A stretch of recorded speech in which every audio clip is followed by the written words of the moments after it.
On the 15th of November 1968, the Irish Rose left the port of Dublin on its way to West Africa. The ship carried a load of food and other supplies for the victims of the Nigeria-Biafra War, and its cargo included milk powder, salted fish, potato flake, tin meat, blankets, clothing and medical supplies, all of them donated by the people of Ireland.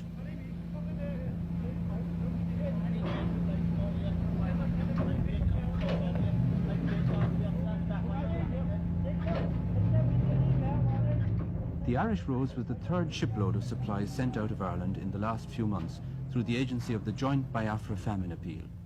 The Irish contribution has been a part, and a very important part, of the stream of goods and money that have been channeled into Biafra through the nightly airlift. It's no exaggeration to say that during the past 6 months, these night flights to Uli and the ships that provisioned them have kept a whole people alive.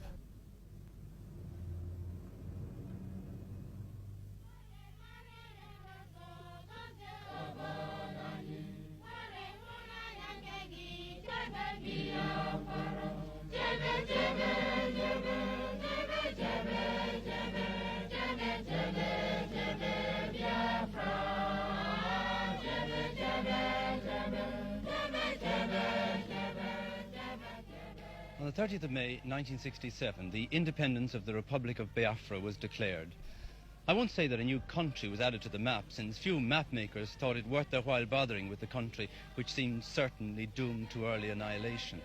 But today, the Republic of Biafra still survives, despite the loss of 5/6 of their territory, the loss of all their big towns, despite 18 months of continuous warfare, despite the death of hundreds of thousands, perhaps millions of their fellow citizens. The people of Biafra are still independent. The roads are thronged with refugees.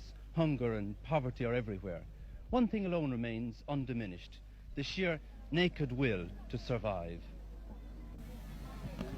Every aspect of life in Biafra today is dominated by the fact of war. At Esnehita, for instance, Mass is usually said in the open air. The church is far too small to hold the congregation, especially since everyone wants to attend the earliest Mass for fear of the bombers that come over as soon as the sun is fully risen. Today is a feast of Our Lady, and there's especially large attendance. The sermon is in praise of the Mary girls, the members of the Sodality of Our Lady. And our own Mary girls at the moment are engaged in just that type of work. Many of them are helping in the feeding centres. More than half of the people of Biafra are Christians, and among them Catholics form by far the largest group. The foundations of the church among the Igbo people were laid by an Irishman, Bishop Shanahan, in the early years of this century. His work was continued by other Irish priests and nuns, and they built up an impressive network of churches, convents and schools extending over the whole Igbo territory. Nearly all of them belonged to Bishop Shanahan's own order, the Holy Ghost Fathers, or to the sisterhood he founded to work here, the Holy Rosary Nuns.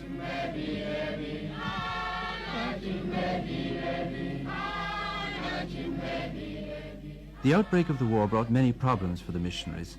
As the federal Nigerian troops advanced, the Igbo people fled in front of them, and the priests and nuns who had worked with the Igbos moved with them.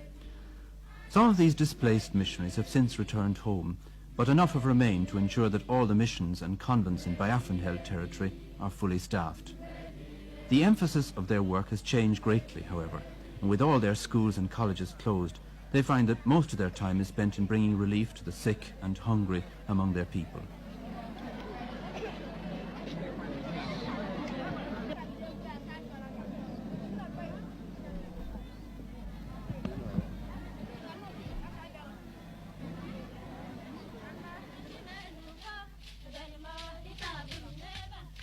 In the little village of Amimo, the Mary girls are celebrating the feast day in their own way.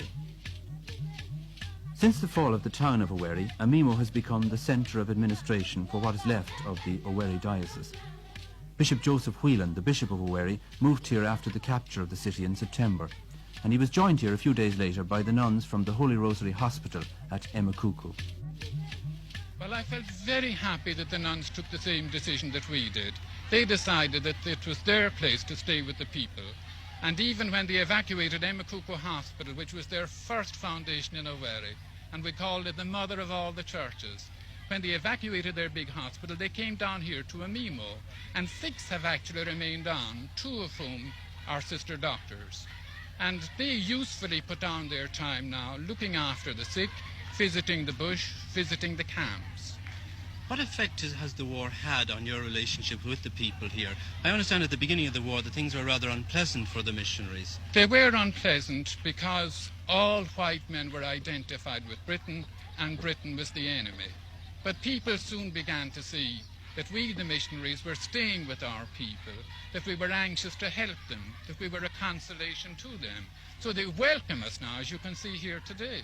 And also, of course, you're a provider of food. Oh, we're our providers of food for them. We have our feeding centres, and we have helped in a big way to overcome the famine. When you left the Diocese of Owerri, or rather the town of Owerri, you left it at a time when it was very hopeful for the future, just building your cathedral. What were the circumstances of your leaving, actually? Well, the military circumstances were that our own army had no arms or ammunition to defend the town, so the town fell really without a shot. And our people had evacuated on the Friday and the Saturday. Sunday morning after Mass for some of the military, I left myself.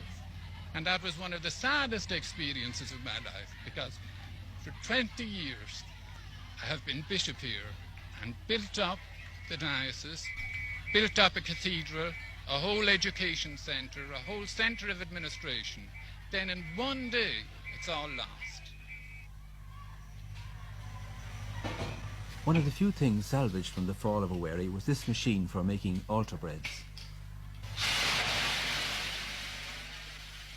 The machinery was imported from Italy just before the war began and has been in continual use ever since. The war has obviously made no difference to the deep faith of the Igbo people. Working at full capacity, these girls can produce 250,000 communion hosts every month. But even at that, they only barely manage to keep pace with the needs of the Owerri diocese, and the other 4 dioceses in Biafra have to provide their own supply.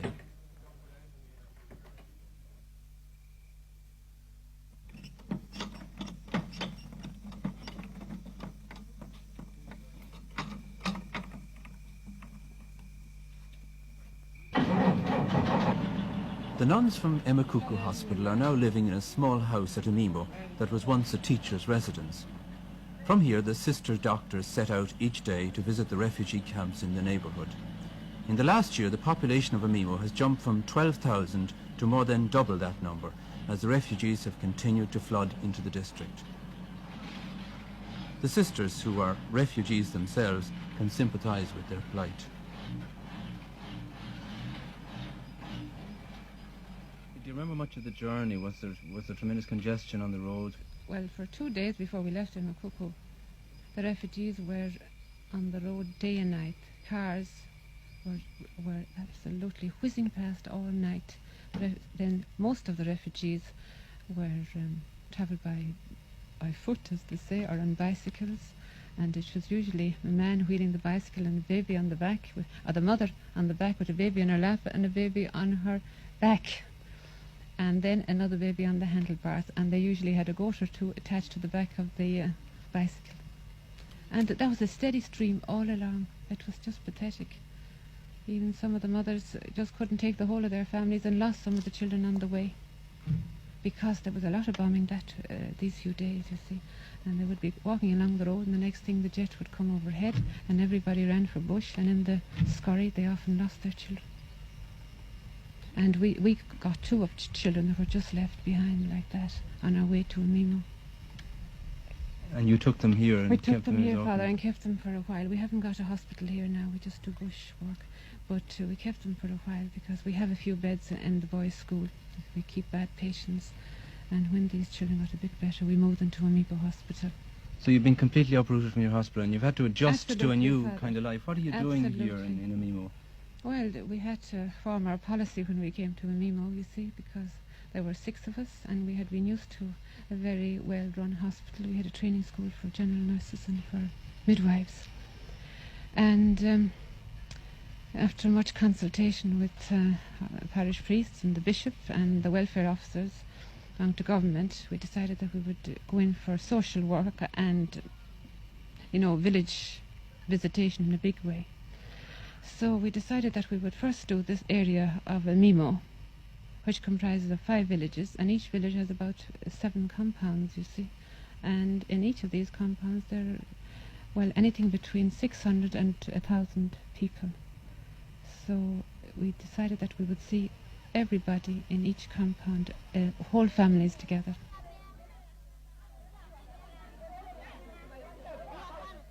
The refugee camp at Ugiri is only about 4 miles from Amimo, but this is the first time that they've had a visit from a doctor. Understandably, it's not too easy to keep them in an orderly line as they await their turn to be examined. These two have one. These two diarrhea. These two cough. This one has cough and diarrhea also. This one, the skin is